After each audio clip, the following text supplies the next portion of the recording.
Hi all, today we will be learning a frequently repeated question from the previous year board exam papers. So the topic for today is innate immunity from Human Health and Diseases chapter of class 12.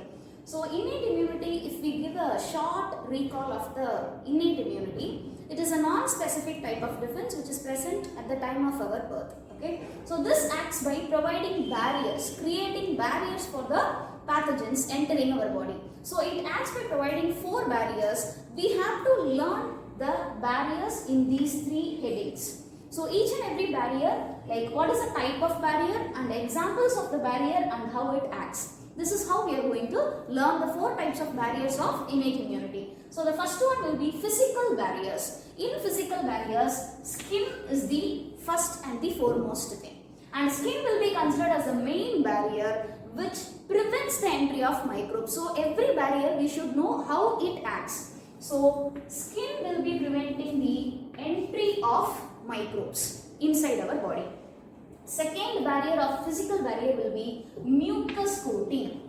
So mucus coating lining, definitely you will be knowing the 3 tracts we should remember. So mucus lining is present in respiratory tract, gastrointestinal tract and urinogenital tract or urogenital tract. So in these 3 tracts, the lining mucus will be preventing or it will be trapping the microbes. Okay, so entry of microbes is prevented by skin, trapping of the microbes is done by mucus. This is the first barrier. And second barrier is physiological barriers.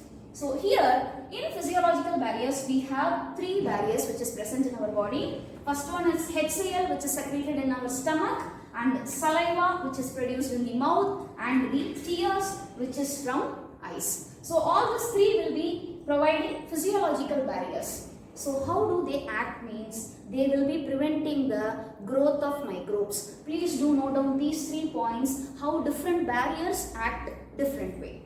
Yeah. So the third barrier of innate immunity is cellular barriers. So here the cellular barriers include different types of cells which will be providing innate immunity for us. So the first one is certain types of WBCs. In that we have polymorphonuclear leukocytes and monocytes. These 2, that is WBCs types. And second one is NK cells in the blood. So natural killer cells are a type of lymphocytes which will be present in the blood, and the next one is macrophages which will be present in our tissues. Please note down the locations of these cells.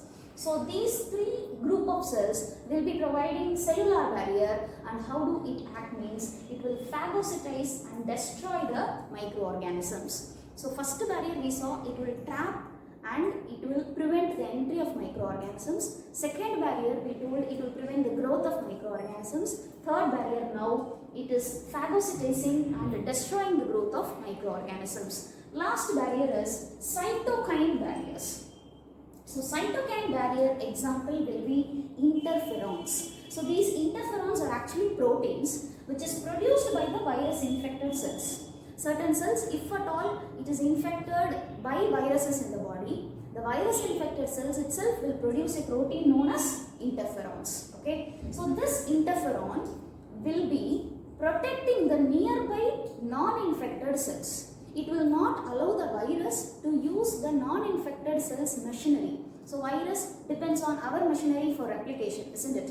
So interferons will not allow the viruses to use the cellular machinery of nearby non-infected cells. So those non-infected cells are protected by interferons. So these are all the 4 types of barriers provided by innate immunity. Now I am ending up the video with a question whether B lymphocytes and T lymphocytes belong to innate immunity or acquired immunity. Please leave the answers in the message box. Thank you.